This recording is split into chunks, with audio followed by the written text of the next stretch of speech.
Hello and welcome to our discussion on planning for impact in international development research projects. We've brought numerous guests from across the university and several from outside, coming as far as Washington, D.C., to talk about the difficult questions, or at least questions I think are difficult, of how do you plan for and then in turn demonstrate impact in research. So this is the second part of a whole day event where in the morning, early career researchers, myself included, were paired with some of the guest experts to really take a deep dive and think critically about plans for how to generate impact from research. So this afternoon, we're switching directions and bringing those guests to talk about their perspectives on how they've worked impact into their own research plans and practices. So the session consists of two panel discussions, as well as a talk from Jill Wells, who will be introduced in a minute, in which we have several speakers that will highlight different perspectives on research impact. At the end of each panel, we'll have questions and answers. So that's at the end of each session, so please leave questions until then. Also at 4:30, we will have a networking and drink session, so please do stay. Also note, we are recording this event, so if you're asking a question during the question and answer session, don't give your name if you would not like to be recorded. So now I'm going to introduce Michael Keith, who is the director of the Peak Urban Research Program, which he'll discuss in a minute. Michael is also a professor in the Center on Migration Policy and Society. He's also coordinator of Urban Transformations, so that's the Economic and Social Research Council's portfolio of investments in research on cities, and he's the co-director of the Oxford Program for the Future of Cities. His research focuses on migration-related processes of urban change. He has experience outside the academy working in the community and voluntary sector and as a politician for 20 years in the East End of London. He's the leader of a London local authority and founder, chair, and board member of a wide range of urban regeneration partnerships and multicultural arts initiatives. Thanks.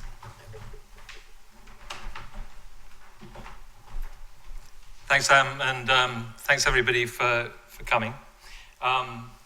Sam said thanks to many people who've come from various parts of the world, but in particular, I did want to just draw everyone's attention to, given we're in Oxford, we're very lucky here to have some folk from the Research Impact Facilitators of Social Sciences Division, and I think maybe it might be helpful for them to just give a wave in turn. I think Francesca Edwards, Elizabeth Hodges, and Richard Baxter. I think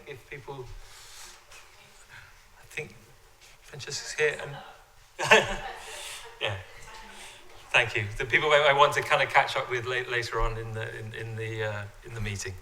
I'm just going to say a few words about the Peak Urban Program. Apologies for those who've seen most of this before. The event today is in two parts. This morning we actually tried something slightly experimental. Part of the Peak Urban Program focuses on the development and work of early career researchers. Peak Urban itself is a program under the Global Challenges Research Fund involving 5 countries and several parts of the University of Oxford, but the focus is to try and concentrate research into use to make cities think more rationally, more aspirationally about their own futures in the context of the massive challenges of the 21st century. This morning, we were very grateful to have a number of visitors who discussed some of the projects with the early career researchers, not so much in terms of the substantive academic issues as trying to think through this issue of research impact. Research impact in a context where our partners are globally networked, and a lot of the language of research impact emerges from particular configurations of the UK, as we're all well aware, for the UK academic ecosystem. And so we had some very kind of productive conversations this morning. To give some of the context of what we're trying to do in Peak Urban in fairly kind of quick fire form. The idea is that what we wanted to do was produce first-class research, obviously, but simultaneously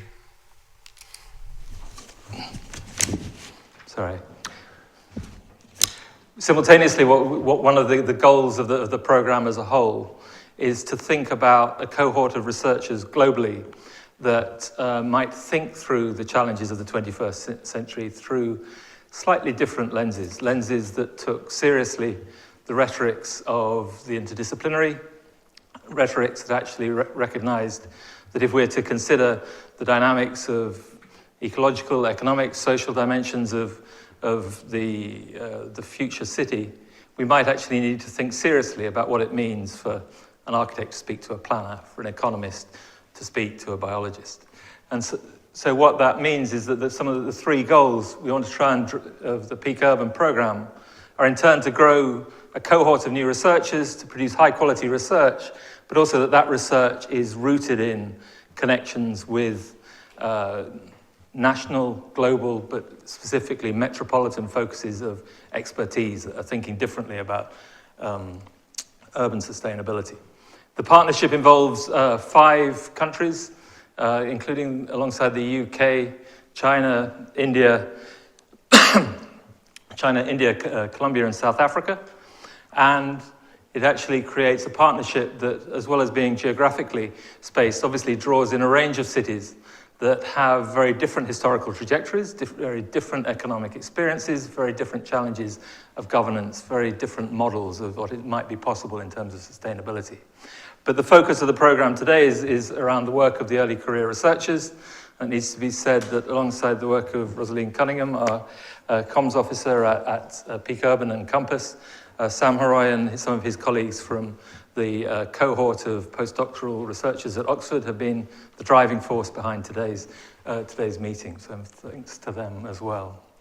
The researchers are working at early career levels across all partners in our kind of global network. The principle that we have adopted is quite clearly one in which there is a potential to learn in many different directions. We think about learning as it works horizontally rather than straightforwardly from the academy outside. It involves various forms of co-production outside the academy.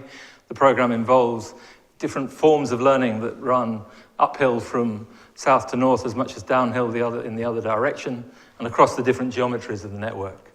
Alongside those kinds of collaboration that we see internationally, we also have a number of partnerships across the University of Oxford. So we're actually working across 3 divisions, including colleagues both inside Oxford, working in data analytics, working around transport and geography, working in anthropology and migration, and also working in medicine and public health. But that ties into partnerships that kind of tie into what's obviously a kind of early diaspora of some of the researchers, linking up with CASA at UCL, but also the architecture department in Cambridge. So in a way, to be candid, in an Oxford audience, it probably needs to be said that when we were putting the program together, the configuration of scholars together, it was at times sort of slightly easier to organize the globe than it was to organize the University of Oxford. The reason for this, we know, is straightforward. It's because people have careers in singular disciplines. Cities live in the boundaries and realities that don't particularly recognize those disciplines, but they create their own forms of silos of expertise within the city. The challenges of the 21st century, whether we're talking about New York, Lagos, or Beijing, are partly about whether or not it is possible to think about transcending those silos within City Hall, those disciplinary boundaries within the academy.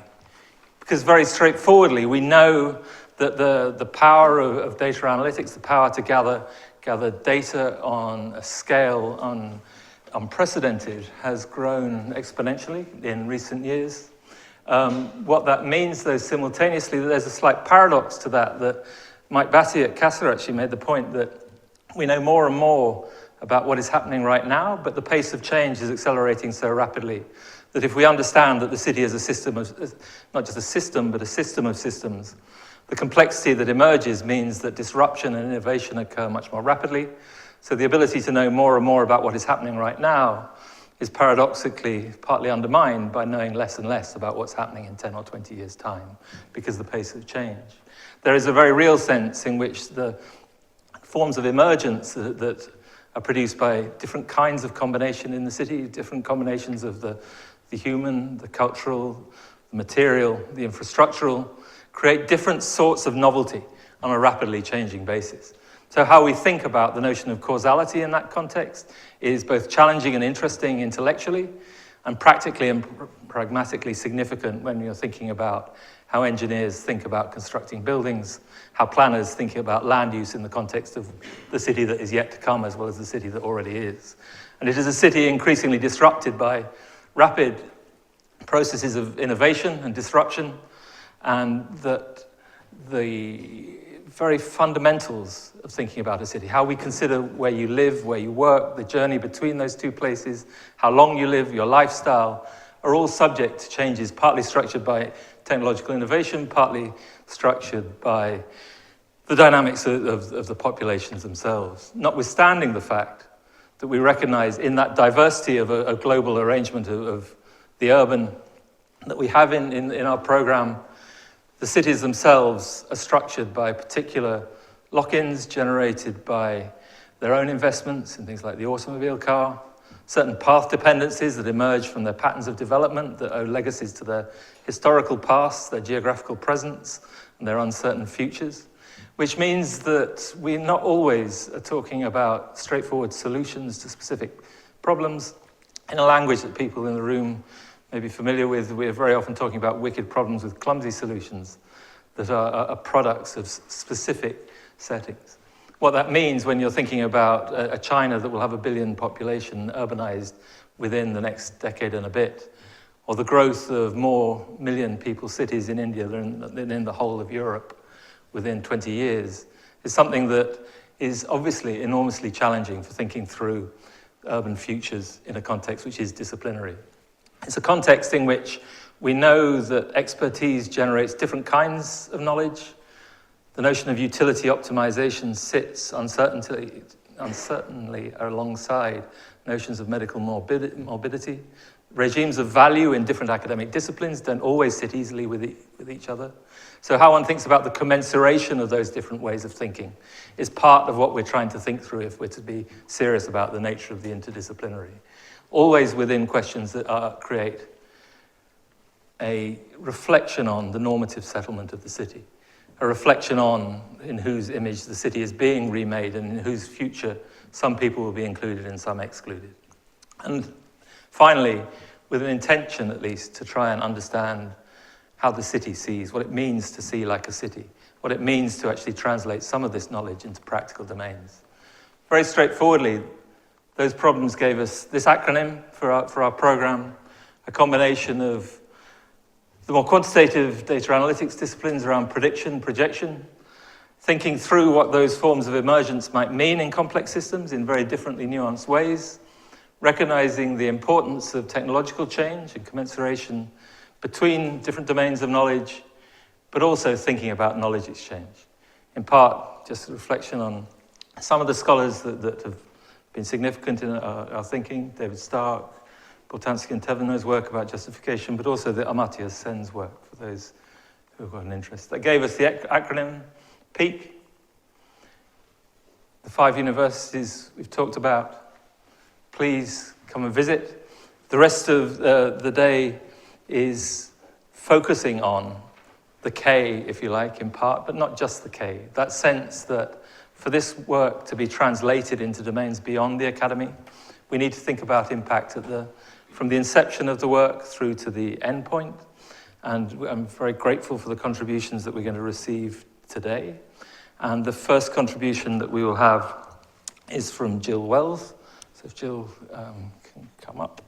And Jill, just to introduce very briefly, is the head of Research Services European International Team. She's over 25 years of experience of supporting research at universities. I can't believe it's that long. And her current role is to support EU applications across the university, as well as enhancing Oxford's strategic engagement with the European Commission and UK government. Jill is the university's strategic lead on GCRF, which is, I guess, the most straightforward reason why he's here today. But she also supports the development of new international research relationships in Oxford. So Thank you very much, Jill, and over to you. Thank you. I was asked to speak briefly, and my exam question was, why do we need to think differently about impact in international development research? So, oh, look at that.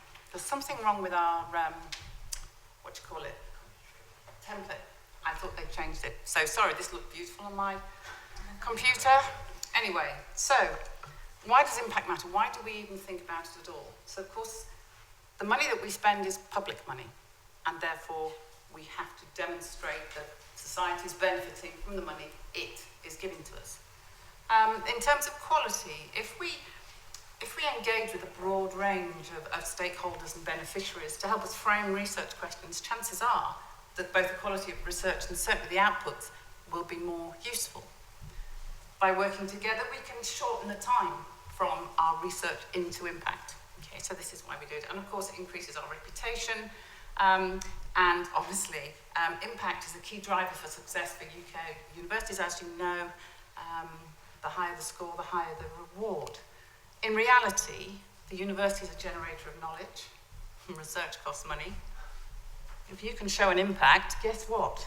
They'll give us more money. And I'm really sorry, but that's, in essence, sorry to burst a few ideological bubbles at the back there, but anyway, many of you will be horribly familiar with this, the sort of the routes to impact and the impact. And you see that broadly we talk about academic impacts and then economic and societal impacts, and you will have all seen these.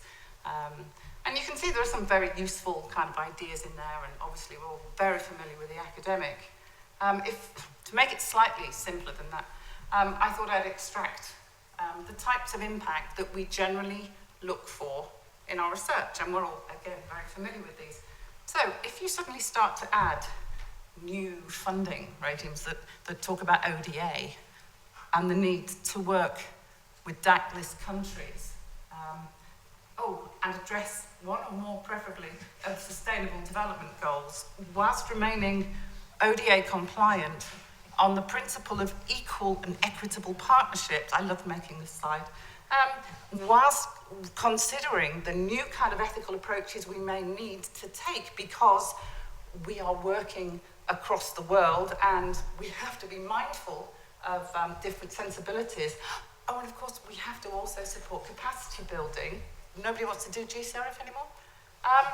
And of course, when we then start to look further at things like safeguarding, which has, again, a whole different context if we're working with LMICs. So suddenly you can see that because we have all these other considerations and we're driving in a different way, that perhaps the old way of just going, well, I'll have a patent and I'll have some papers and, oh, I don't know, I'll talk to the public once in a while, kind of isn't enough.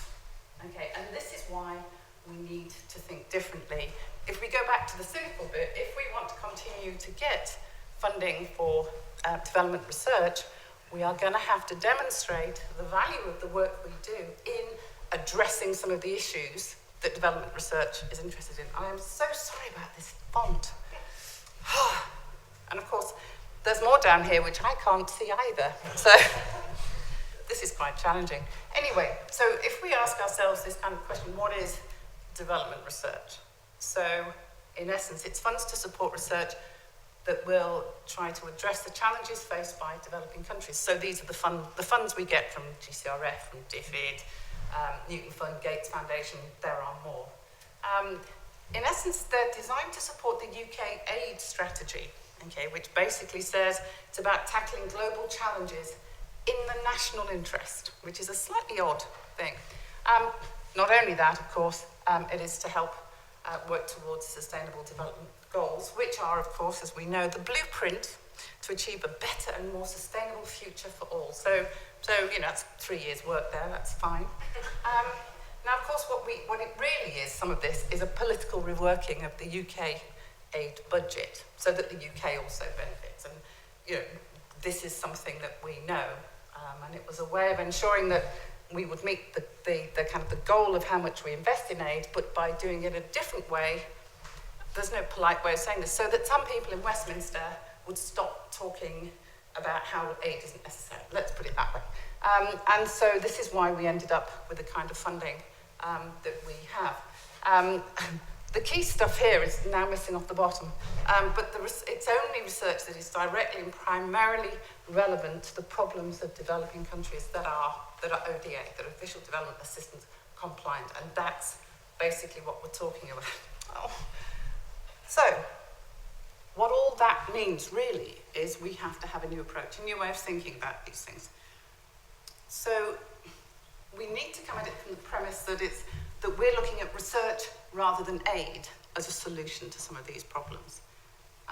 We have to understand that the desire is that the low middle income country, they are the ones that define the challenge. We have to move away from the kind of the old imperialistic approach of, well, you know what your problem is, don't you?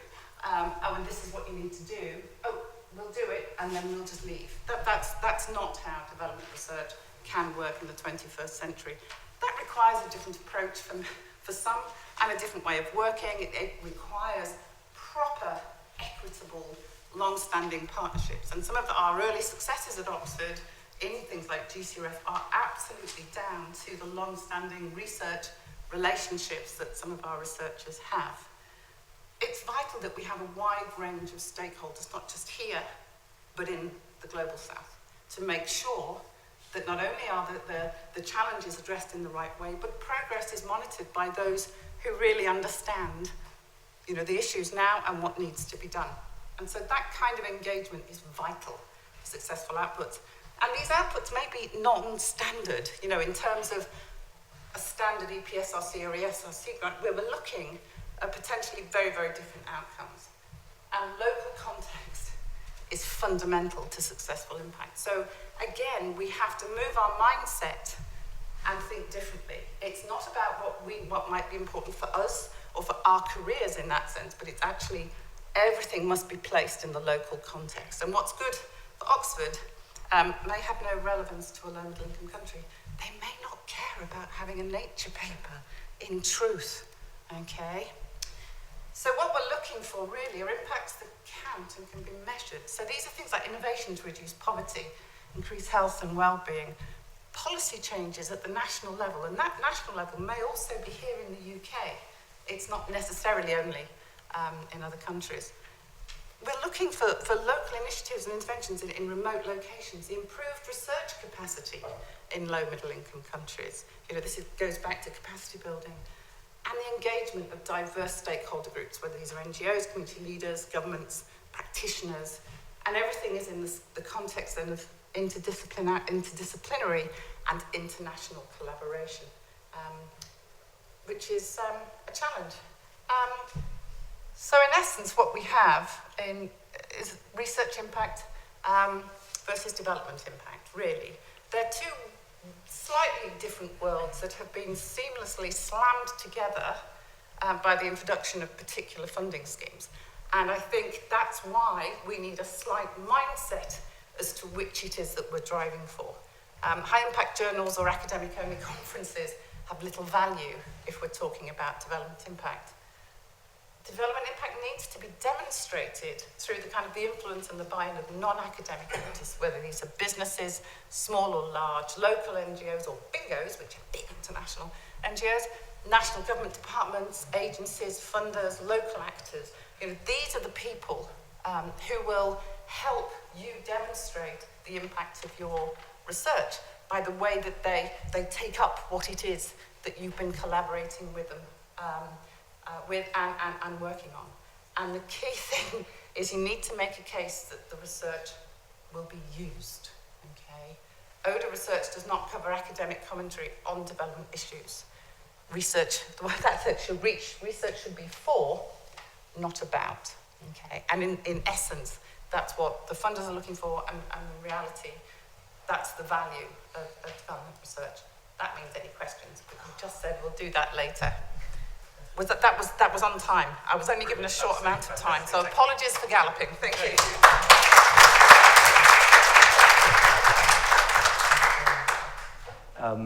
Our first panelist is Valeria. Is he? No, sorry. No? Gina, I'm sorry. You see, now I'm following instructions. Gina, apologies. Gina is professor in the Department of Anthropology at Durham. I think all her research has been in Africa, much of it focused on understanding the mobility practices and needs of vulnerable groups, particularly around women, children, and older people. And currently, she's leading a project on improving young women's travel to work experiences in the peripheries of Tunis, Abuja, and Cape Town. Thank you very much, Jean. Sorry to almost translate you into a different position. Oh dear, thank you. Right. And I've got 10 minutes, I assume. So if you want to wave to me after about 8 minutes, yes, I don't take too much time. So I thought I'd just talk about the work I've been doing on trying to promote mobility justice in Africa. And it's quite a job, actually.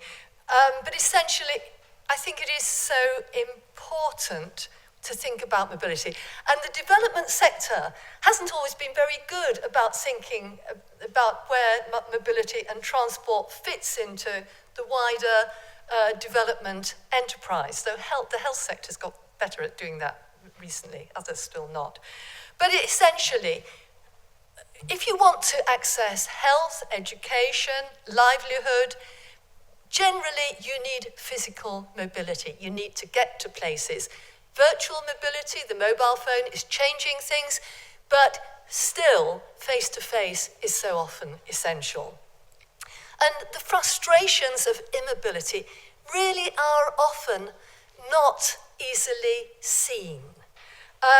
But of course, where you go, when you go, by what mode you're able to go, walking or in an SUV or whatever, is affected by the power relationships that shape your life.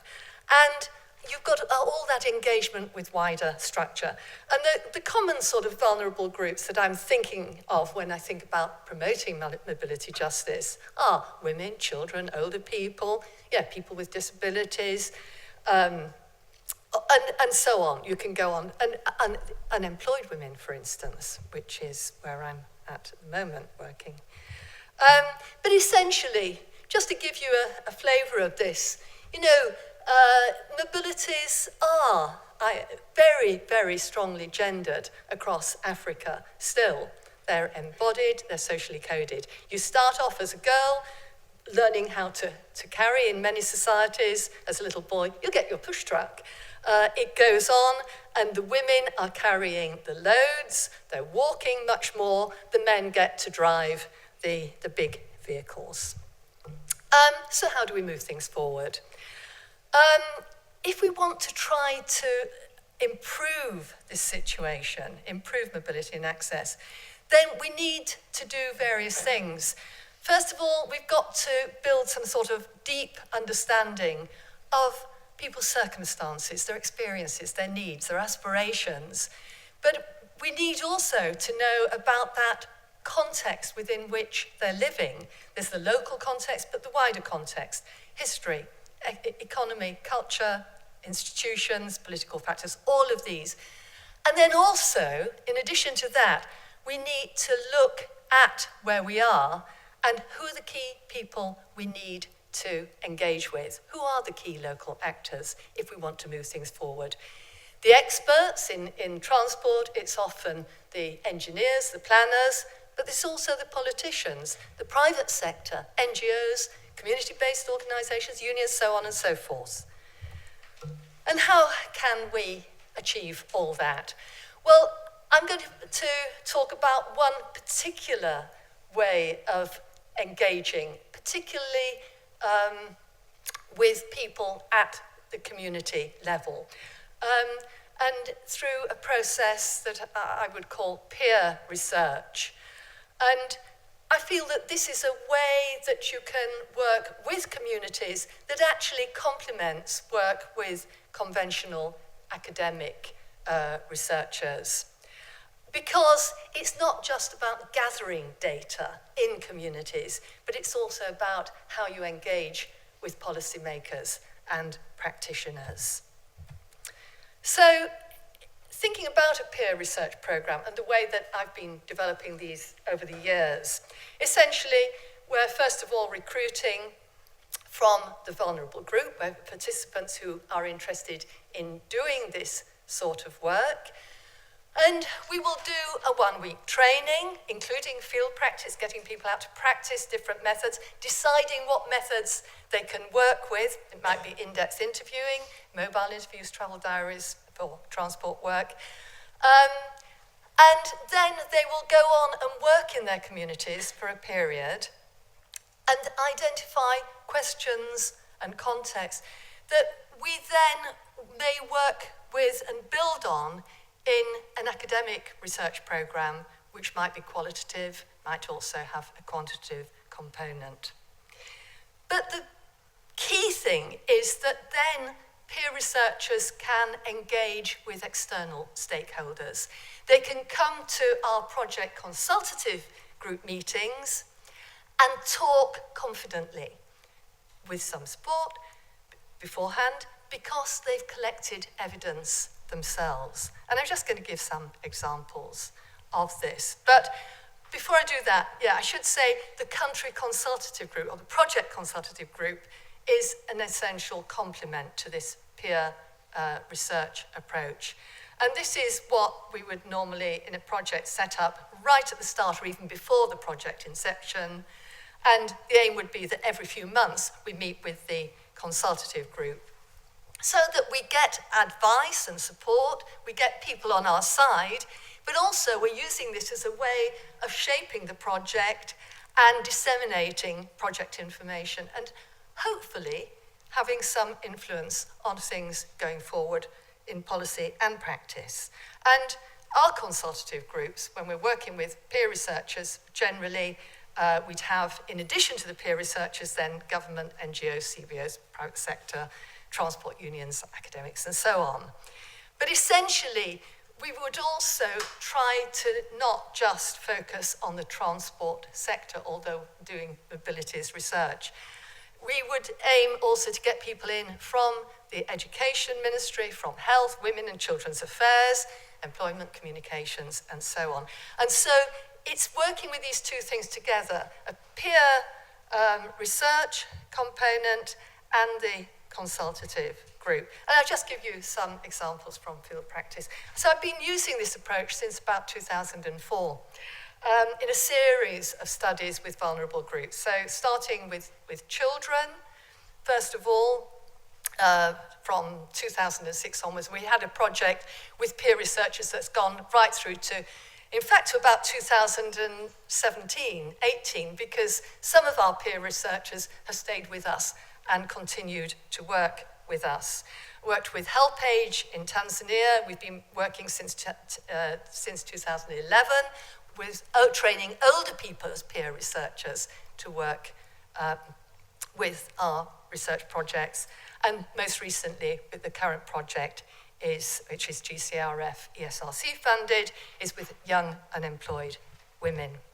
So, for instance, learning to do peer research with children, we got 70 child researchers. In this case, they were recruited through schools. Children wrote essays about stories about travel, and we picked out from that. We found children who were interested in the issues. Obviously parents and so on had to approve. We gave a 1-week training workshop, 6 altogether for the different groups of children. They selected their methods, the location, what they would do, and then they had field support from the research assistants and local collaborating academics, and they gathered their evidence so that they were confident to then actually go to some of our consultative group meetings and talk about their experiences. And it can be very, very powerful when a child can go and say, and I haven't been able to go to school for the last 2 weeks because there is this big river and there are people who are threatening us on the way to school and so on. So that was with work with children. We worked training older people with HelpAge. Again, similar sort of exercise, about week training, and then they go into the communities, they've gone into their communities and built evidence. And we've been able to work with the key questions that they raised to then build an academic research project around that. In the end, when we had a meeting with the Chief Medical Officer for Health and a whole group of other people in Dar es Salaam, our peer researchers went. And actually, you know, this was quite a young Chief Medical Officer, but they were able to say to him, you know, you've just got to look at our problems getting to the health services and getting medicines, which are probably not going to be available at the local health centre. You've got to pay more attention to transport. And it started a discussion, and eventually, there are older people and children in Tanzania's draft transport plan. Currently, we're working in Tunis, in Abuja, in Cape Town. Again, in each case, a week's training, and then they've gone into and spent a couple of weeks and are now participating in our consultative group meetings. And the young women from Tunis were able to have a real go at the transport ministry in Tunis about harassment of women on buses and how it really does inhibit their movements. You get women who are not going to work because they cannot face that travel to work journey in the morning and all the hassle that they face. Sorry.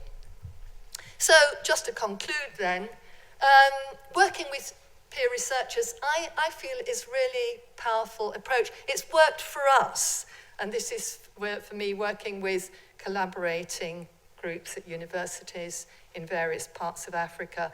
It is a long process. It does need a lot of commitment from people on the ground, a lot of time.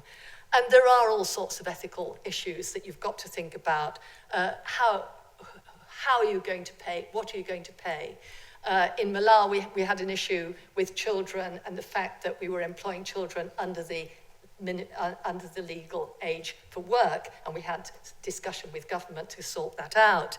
Field hazards, the sort of thing when you've got people collecting data issues that might arise. And of course, if you don't have a positive impact from those meetings, maybe with a consultative group, what do? People can be very disappointed if they don't see immediate impact. But I do feel that it is one way of ensuring that key issues are that matter to people on the ground. Things like biting dogs for children. It's a big issue. We would have never picked that up, I think, without that peer research element. And then embedding those questions in the academic studies that followed. So it is identifying hidden problems, but also hidden opportunities.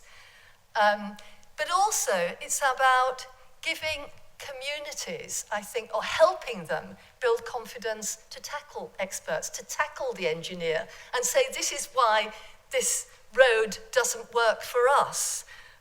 This is why this transport service is useless. But overall, it is the stronger confidence then, as an academic researcher, that we are asking the right sort of questions, and that hopefully these will actually help make things better for people. And that the communities, because they've been involved in data collection, reviewing the data, engaging with policymakers and practitioners, that they do actually feel more ownership of what we're doing, that it actually really means something, and that when our money does run out and we go, that they're likely to follow through and push through on some of these things. So that's it. Thanks.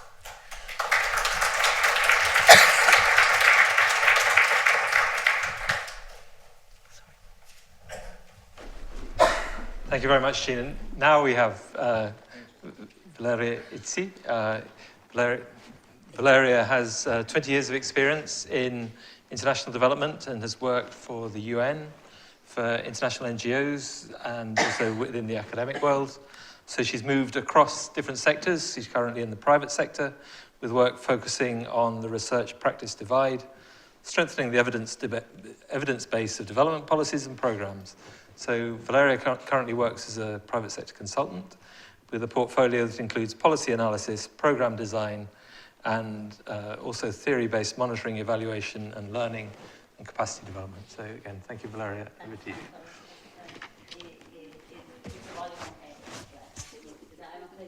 Yeah, nobody can see me, yes, that's sure. So, okay, thanks, that's much better. Thank you. So I've been asked today to talk about challenges of research for development. And I've chosen to focus my talk on trade-offs.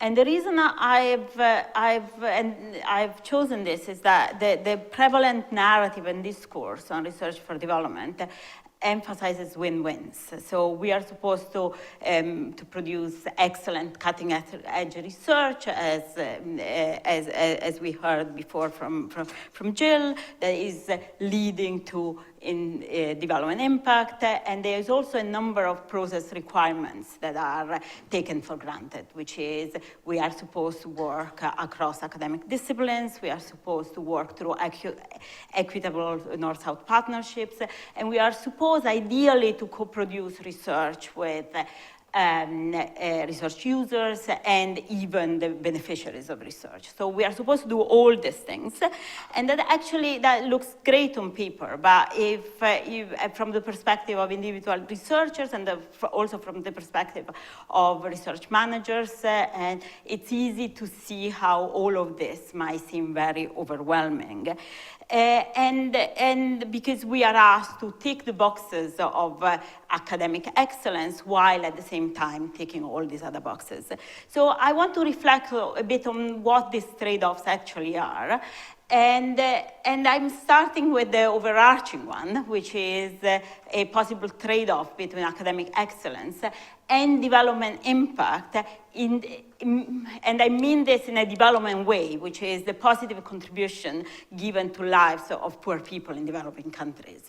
And obviously I realize that even phrasing this as a trade-off is a bit counterintuitive to the whole idea of research for development, because that's basically what we are supposed to do.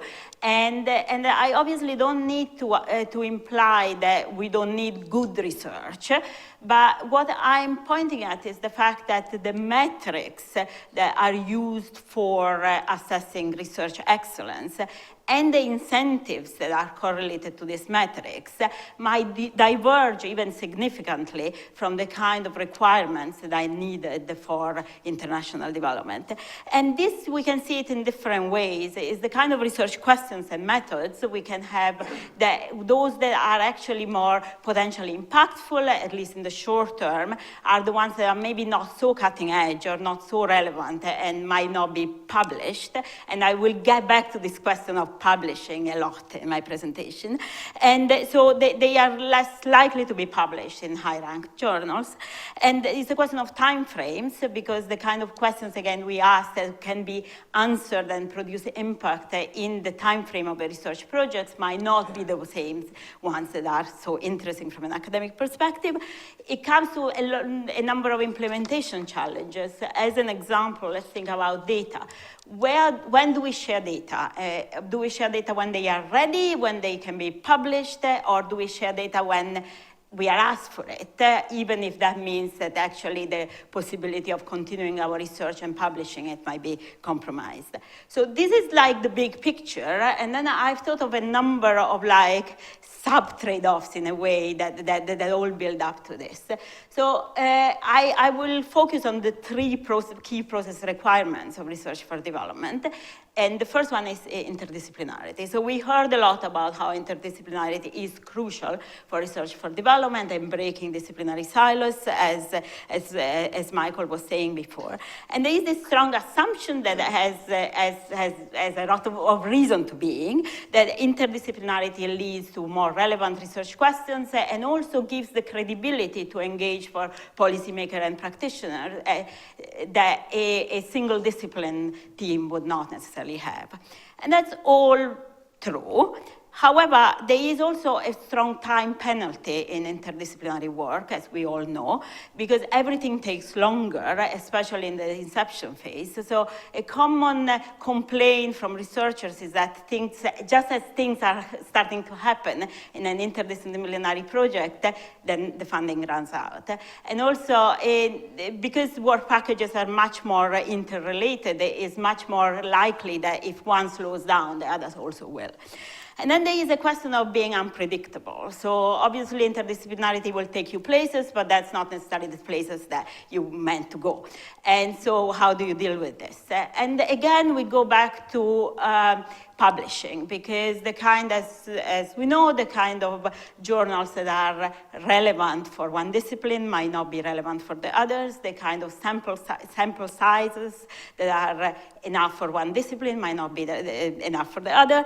And field work means different things for different disciplines. And so that is all sort of like going in the direction of sort of like which choices do we take? And as we know, and that's very relevant for PIC, these choices are particularly penalizing possibly for early career researchers that might be very needed in an interdisciplinary research project, but then what do they do? What is their sort of like academic home?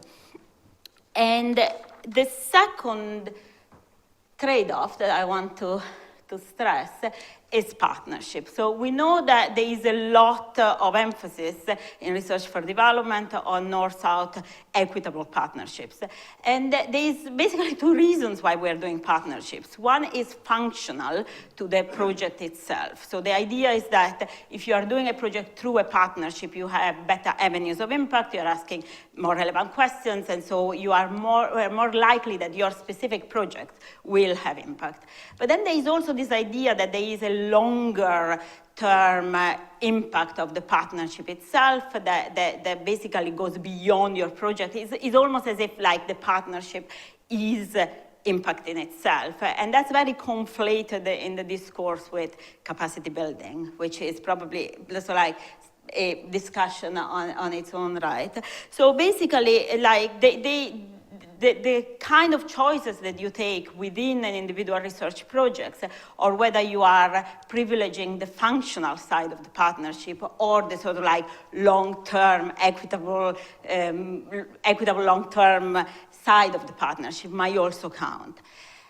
And then we have co-production. Co-production, again, is this idea that, as we know, you do your research together with actors that are not academics.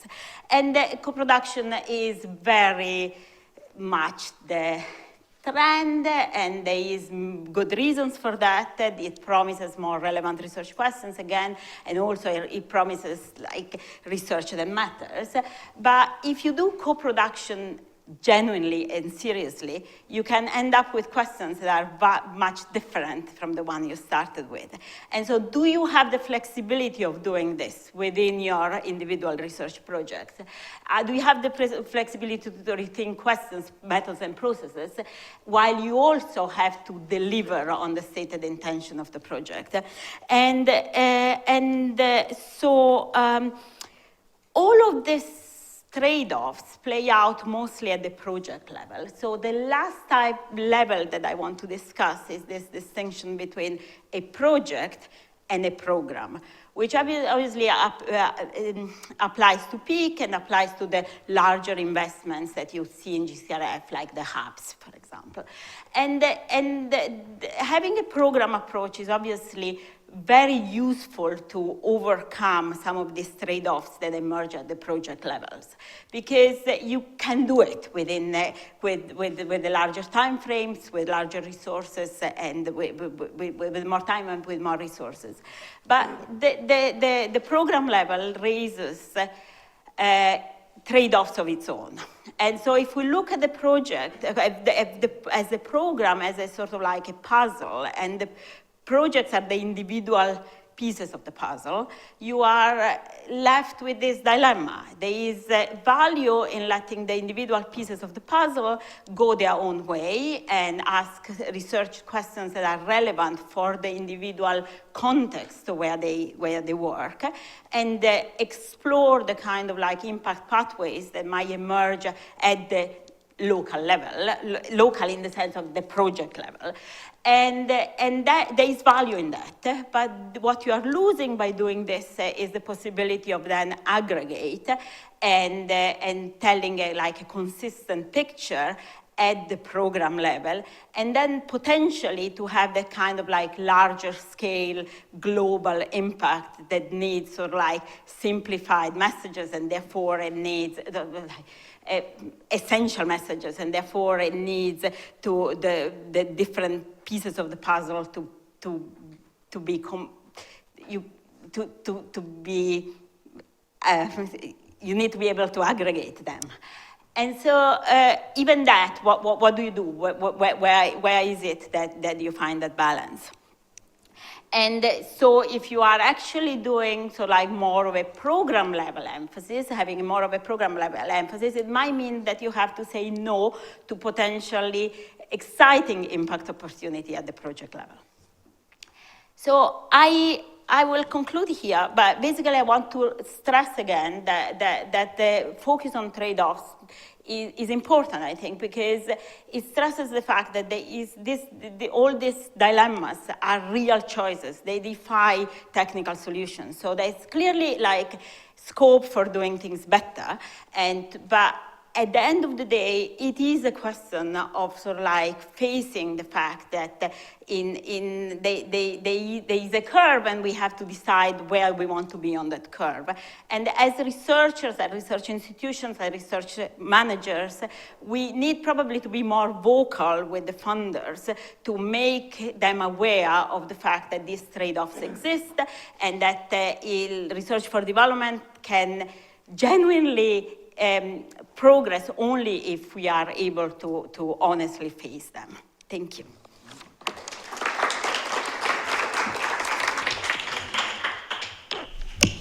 Thanks, Valeria. Our final speaker before we come up to a panel is Professor Niall Winters from Education, who's a professor in Education and Technology at the Department of Education in Oxford, and also a fellow of Kellogg College.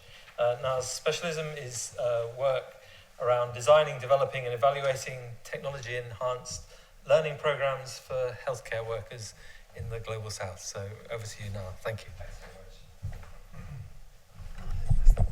Thank you. Can everyone hear me okay? Okay, great. Thank you. Well, good afternoon. And thanks to the whole team for the invite and the excellent organisation. I've really enjoyed my day so far. So what I tried to do in this talk is kind of pitch it to early career researchers and thinking about some of the decisions around impact as you take your projects forward. And I had two very interesting conversations with some postdocs this morning about projects. So what I'll do is I'll reflect on, well, I won't do that first. I'll reflect on some of our experiences trying to deal with this thorny issue of impact.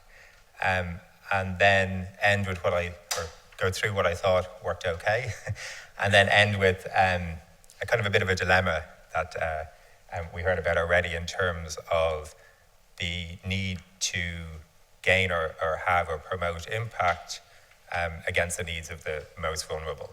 And it's mainly a talking point that may be useful for discussion. Some of the work I talk about will also be quite similar to what Gina talked about as well. So I might catch up on some time there because I know we're heading through. So basically my work sits at the intersection of this Venn diagram here. So my PhD is in computer science, so I'm quite interested in the innovative uses of technology, particularly in the sphere of education and training for health workers. So if you look, we try to work at this interdisciplinary work at the intersection, which we've heard about the importance of today. And we take a particular approach to development, which is essentially taking a social justice lens. Okay, And we work in these type of contexts, both urban and actually rural, mainly in East Africa, primarily Kenya and Uganda. And we spend a lot of time thinking about the role, particularly of mobile and other innovative technologies currently, virtual reality with nurses, but in this case, mobile tools with community health workers working with the most vulnerable members in their own communities. So how do we design, develop, and evaluate these tools in a participatory way? So some people in this room, or many people in this room, may have heard a lot about the rhetoric about technology in international development. With apologies to Larry Cuban, because the same thing happens in education. Technology tends to be, as he would say, oversold and underused. So there's a lot of rhetoric out there, there's a lot of promotion of great ideas around technology is going to save us, and you see a lot of it, right? No disrespect to anyone I've mentioned on this side, including Bill Clinton, but there's a lot of waffle spoken, right? And so if you think about impact, you're thinking about impact in this kind of context. So Sugatra Mitra, who's a super nice guy, but he won the TED Prize for a very technocentric approach to thinking about the role of technology in education. We probably know about the one laptop per child and some of the ideas around implementation around this. So I thought this was a joke when I saw it, but the title from Time magazine was, I'll read it for you, OLPC, one laptop per child, plans helicopter drop of tablet computers to remote villages. So if you think about their perspective on development and the impact, if you like, and this is the kind of context in which, when you talk about technology, you're working.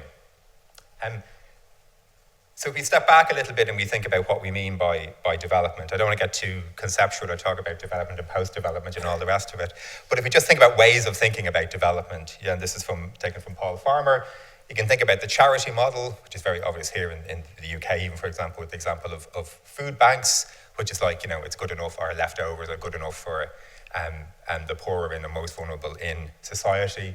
Obviously, we don't necessarily want to do any of that kind of work.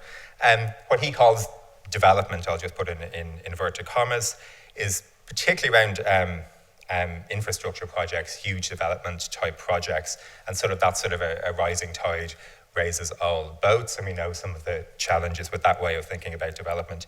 And the last has resonance with Gina's work, is the kind of thing we try to do, so thinking about a social justice approach, so thinking in particular about taking a preferential option, and what some people may have heard of when you're dealing with the most vulnerable.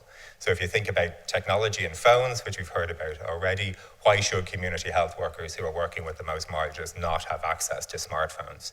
Why do people often think about low-end candy bar phones and use for them, right? And usually the answer, if you come from a corporate social responsibility point of view, is scale. So you can scale things quite nicely, particularly if you're doing information dissemination, which, if you think about impact in that way, allows you to have strong impact, at least in terms of metrics and numbers, but what is the quality of that impact, okay? The second question isn't often asked. And you could, I guess, make a similar parallel to the move from the Millennium Development Goals to the Sustainable Development Goals and around primary education, for example. So the first one was all about numbers, number of children in school, and SDGs is more about the quality of education people receive. So you can apply these kinds of questions to think about what is my approach to impact? How am I thinking about how I will have an impact? And given that I've only 10 minutes or so, I've kind of condensed some of the work we've been doing about trying to think around this idea. And one is how to draw the attention of policymakers, because often people think about, when they think about impact, they think about stakeholders, they think about policy. And caveat, I'm not a big policy person. There's people probably here in the room and around the university who are certainly much more qualified than me to talk about this, but I'll talk just a little bit about the work we've done. And then actually where we've done a lot more work is thinking about what's meaningful impact for the most marginalized and the tension that may arise there, okay? And I didn't pick these. I don't know if people use the most recent version of Microsoft PowerPoint. It gives you these little suggestions, so I've just used them. And this one here is kind of a skeleton just to say, actually, maybe we could do more work with this community than we're currently doing. So to do the policymakers one first. So if I step back a little bit, in technology and education, because there's so much waffle, let's call it, spoken about the role of technology, particularly in relation to educational outcomes, you can step back and you can assess what's actually happening in the field. And so far, anyway. And you could do that with a systematic review, right? But if you think about, okay, how do we want to engage more people in the process? And with Andy, we were talking about a little bit of this earlier this morning. You can think about doing scoping reviews and evidence mapping, okay? And basically what that does, I feel like a bit of a heretic saying this, is that it reduces the rigor of what you'll include in your reviews, but expands the breadth of what you'll do. So, for example, grey literature can be included, okay? And if you take that as a starting point, you can then move from there to say, okay, how do we engage people in this process?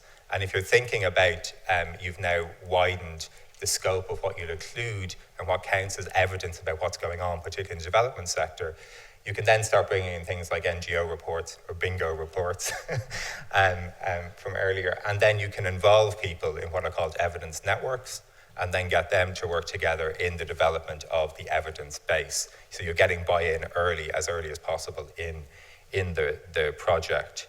And so some of this work, the one on the right, reflects some of that work. And then what you can do is not only is it useful, at least academically, to produce papers, may not be as useful to policyholders. We've developed interactive tools so the policymakers can interrogate the evidence base, and this is just one visual representation of some of that evidence. So this is on the use of mobile technology to support, I don't know if you can read that at the top, training of community healthcare workers, and the top are the health conditions targeted, right? So obvious ones are there like HIV/AIDS, maternal and child health, nutrition, and then on the y-axis are ways of conceptualizing or thinking about education and training. And so some of the bigger circles there, you see maternal and child health and on-the-job aids, for example, are very useful, or a lot of work has been published in that area. But if you go to, disability, for example, or mental health, in any area of learning, and peer learning, for example, there's very little going on at all. So immediately you can say there's huge gaps here.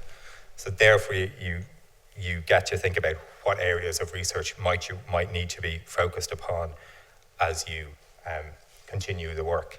So that's kind of the policymaker side of things. Now I'll switch to the community side of things. And a lot of work we've been doing in participatory approaches, much like Gina's work again, on working on the development of technologies for training community healthcare workers. So we don't just sit here in Oxford, come up with some great idea and implement it, right? We spend a lot of time understanding the context and the systems, particularly, in which these tools will be developed and used, and iteratively developed and used. Following basic participatory action research cycle, I think you all know about that. And I won't go into all these, but there's a number of methods you can use to gather this kind of data, including shadowing and things like photo voice, which some people in the room may know about. Understanding the system and information flows within systems, particularly interesting when you're thinking about technology. This is, again, my effort at PowerPoint. But essentially, this is a paper information flow in a system, and thinking through how does information flow, who does it interact with, where does it go, before you do any technology design work whatsoever. So we spent, I think, 6-7 months doing this time of work before we thought about the technological implementation at all. When you do get to that, this is, again, trying to show an iterative development of particular tools that then the community health workers, in this case, then go into the communities and then use, and we can use that data, right, to try and build capacity locally, in this case, in the assessment of childhood development, right? So it's having an impact locally, where the policy work is trying to do stuff at a national or international level, at least a little bit. Just a word of caution, though, I kind of like this tweet from a couple of months back. Villages outside Hyderabad had so many research doing farm surveys that an irate farmer asked a researcher if it was for an MPhil or a PhD, he would accordingly make his answer short or long. Right? So there's just a question there. It's kind of a funny way of thinking about who you're engaging with, how marginalised or other they are, and particularly the role of in-country researchers in your team to kind of to develop, I guess, the kind of data we all wish we had, rather than what they may wish to tell us because we're annoying them so much. I want to end with this slide. So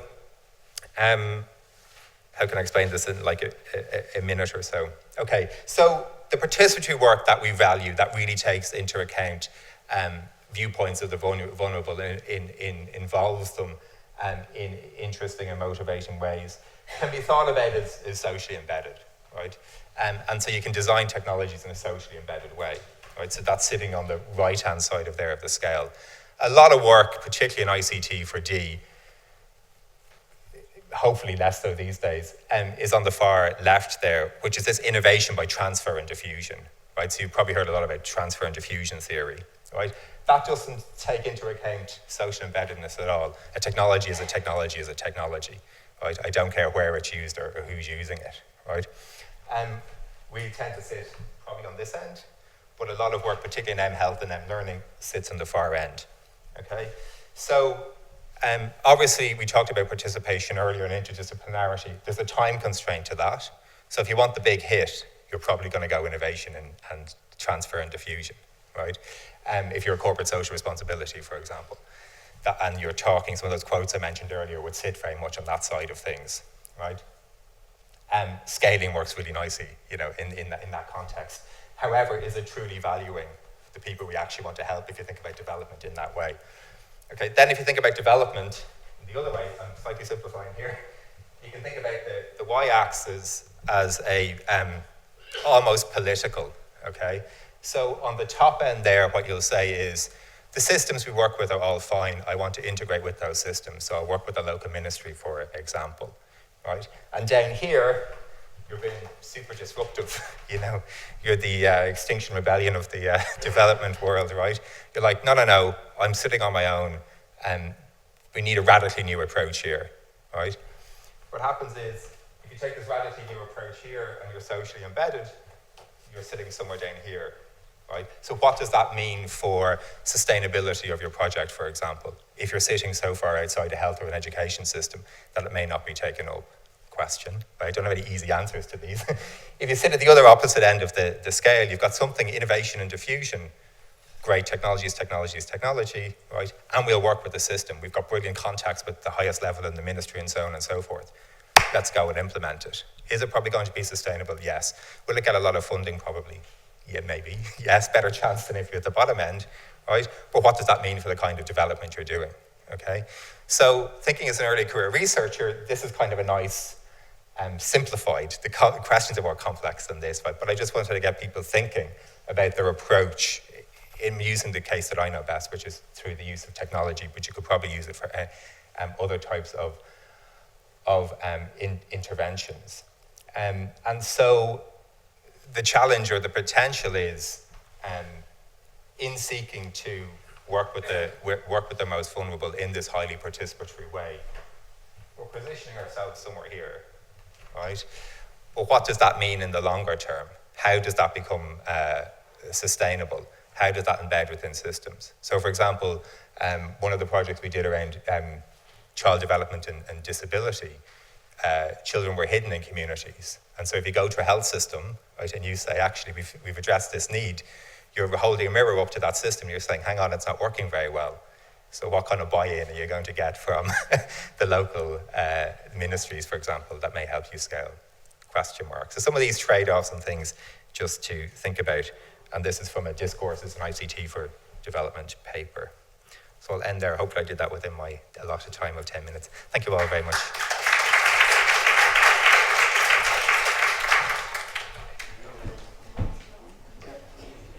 Okay, so maybe if I could ask Jill and the three speakers to come up and sit down. We're going to open up for... I'm going to use Jill's picture because it's very nice. Open up for questions. Oh, turned it off. We'll open up for questions and possibly move on. Okay.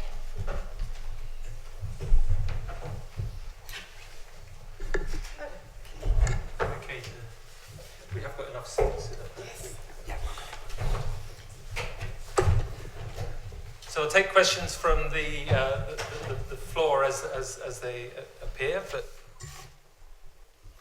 maybe just to remind people of one or two of the themes that have come through already. That there were clearly a number of shared insights that came through, I think, from those contributions, particularly, I guess, around the tensions that we all have to mediate as researchers at whatever stage of career. This is a focus today on early career researchers, but I guess one of the lessons I took away from all of the speakers, in a sense, is whether you're thinking in terms of Jill's points about what the University of Oxford wants versus what the researchers want, whether you're thinking in terms of the pressures that Gina was saying in terms of the government and the folk on the ground, what Niall was saying about the disruptive versus the facilitative technologies, what Valeria was running through in terms of the tensions of the different trade-offs that structure the way we do our work.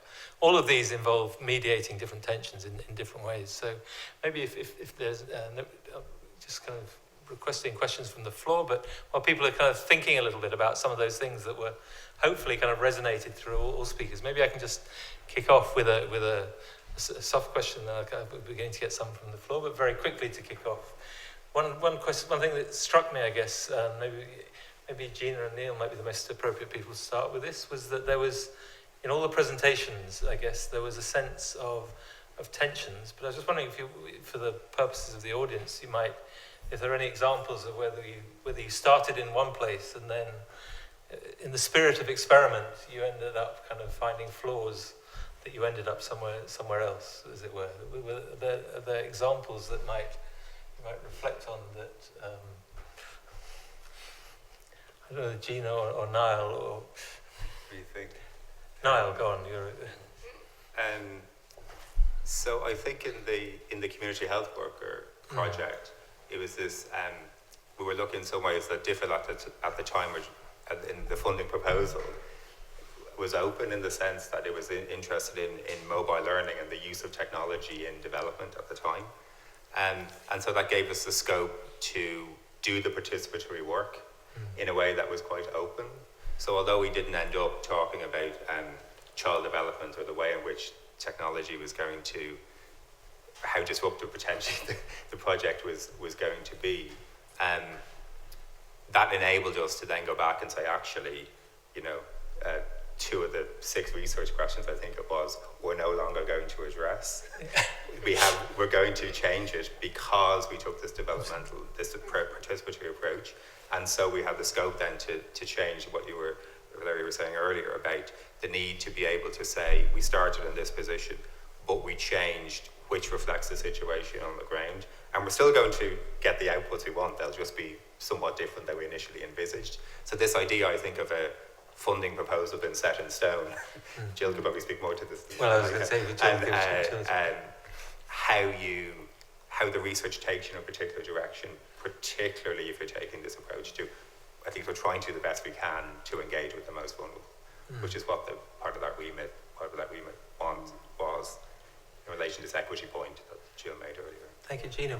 I think in terms of trying to have a peer research group engaging and communities engaging with government and practitioners and so on, I think country context, certainly we've discovered over time, really affected what we could do. I mean, we had much more success in Ghana and Malawi, where you've got a very well-networked middle class. And so you could get people together and to engage. In South Africa, the politics working at national level have defeated us. I think certainly working with Department of Basic Education and so on has been very, very difficult indeed. So that's why when we've moved now to this current work that we're doing, we're focusing on consultative groups that are really city focused, and we're not trying to engage at the national level, because in a country where there are a lot of political tensions, you realise how difficult it is, and I think we were probably just too ambitious. Thank you. Jill, do you have any? I guess for me what we need to make sure is that we're actually pushing the research funders to understand the true nature. If they want research development impact, they have to realise that exactly this sort of thing will happen.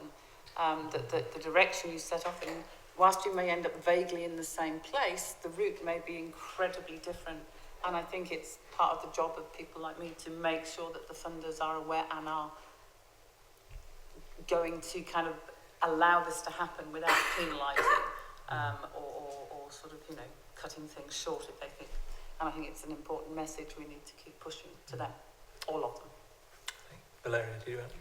Yeah, I completely agree. I mean, I think that sometimes there is more flexibility than we think there is, and I think that what's your example with DFID, right?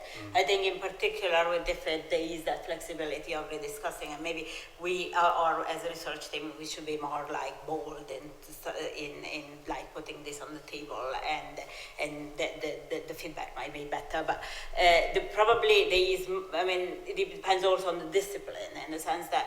It might be fine if the questions that you are coming up with are still questions that you're doing, like that are within your social science. And I think that it might be more challenging for other disciplines if what you come up with is actually out with the scope of your discipline. So it depends.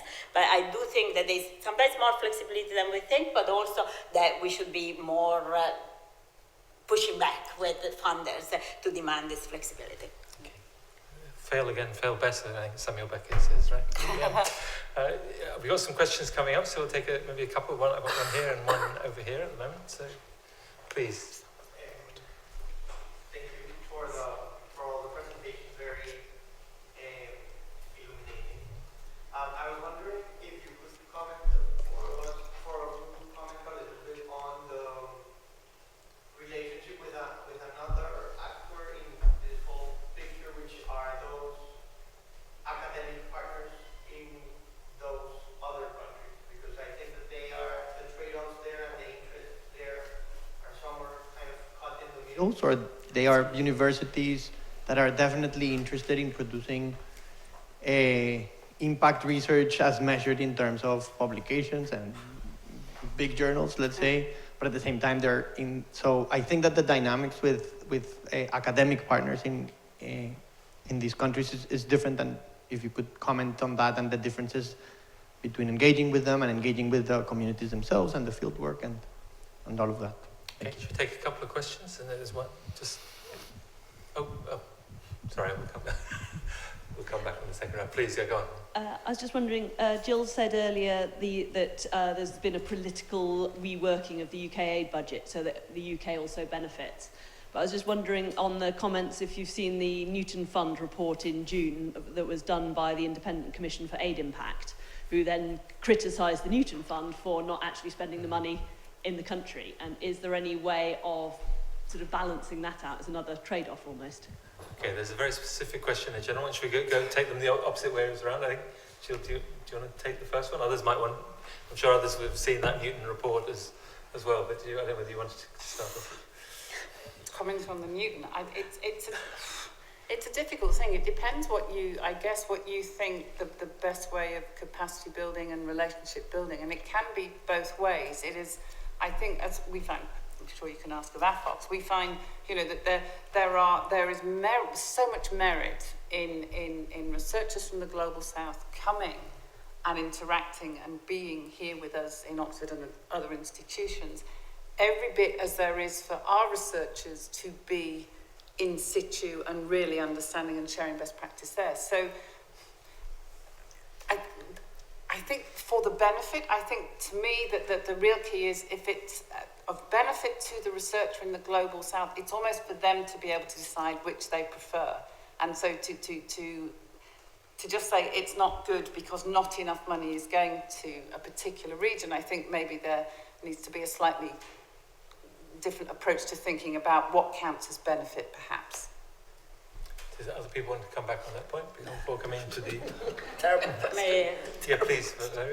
Yeah, I mean, thanks for quoting that. I love the Newton report. I quote it all the time from a development perspective. But I think it was very brutal, and it was also a sign, I think, that they are really different. There is dialectic conversation or clash going on. I mean, there is a lot of the development practitioners and policymakers that are actually not at all agreeing with this idea of the 2015 aid strategy by which the aid has to be spent to the benefit. So that is in itself a controversial idea.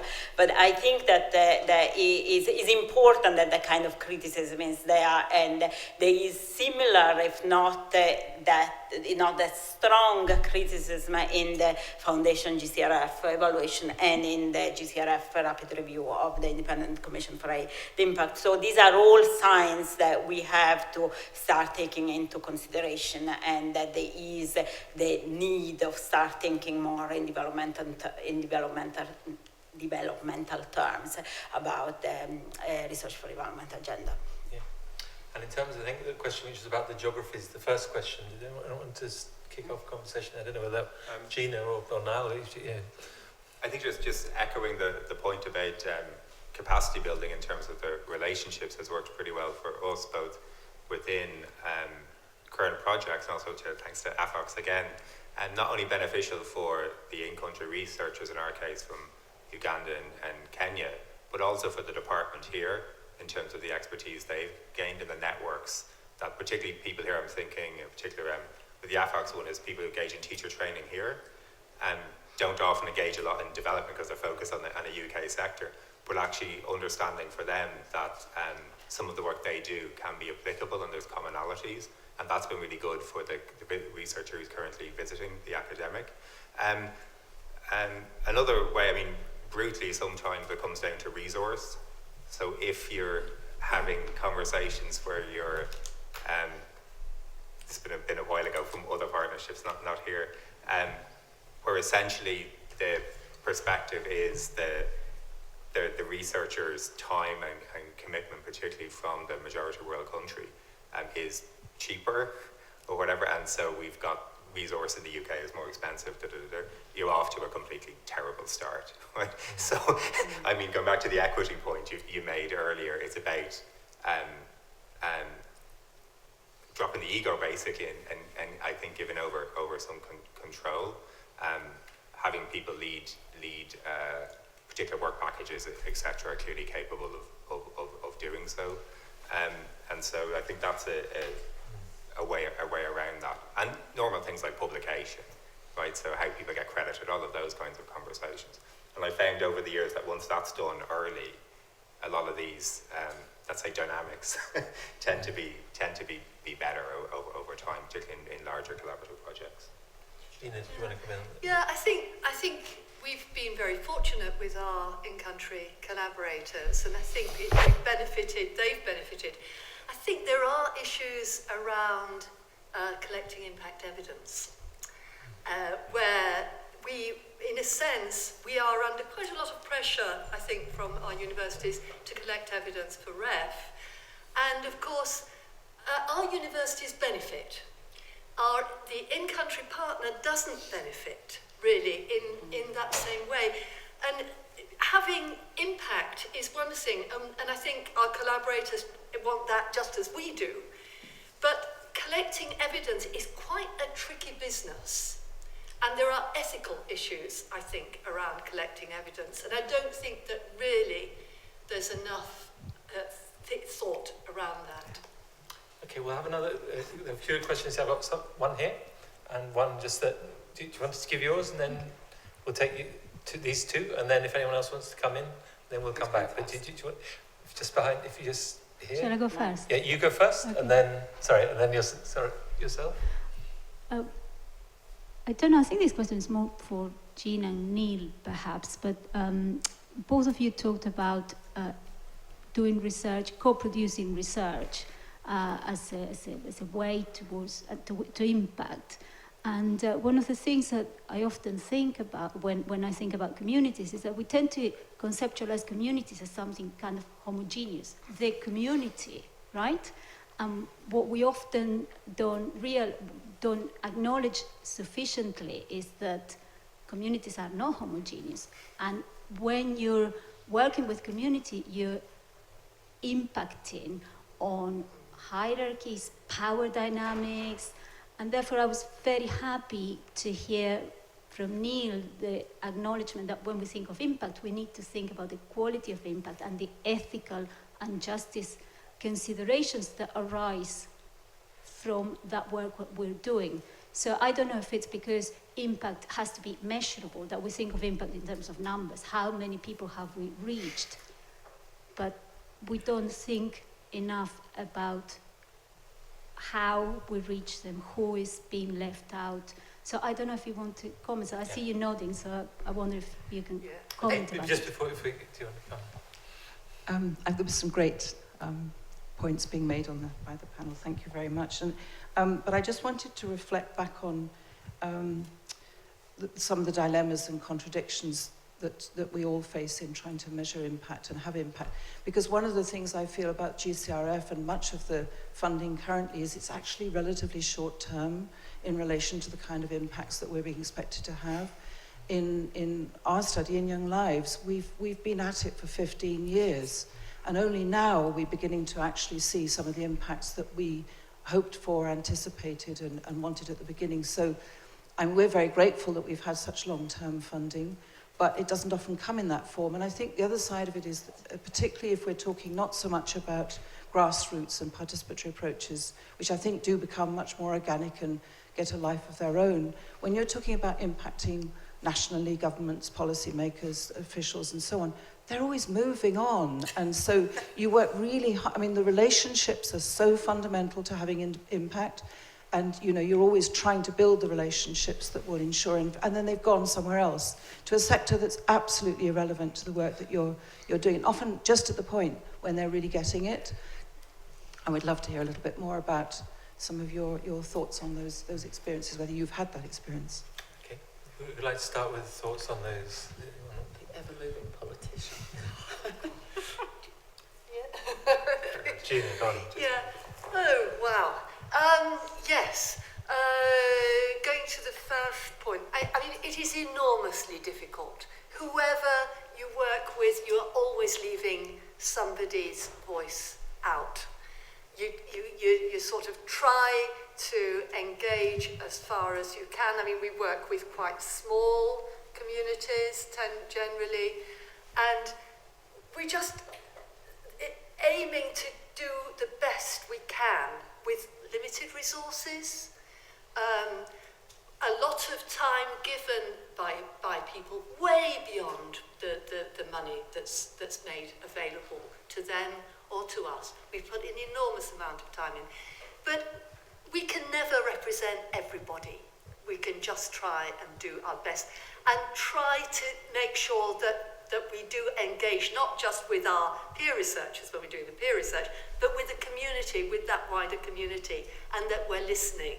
So, but it is really complex.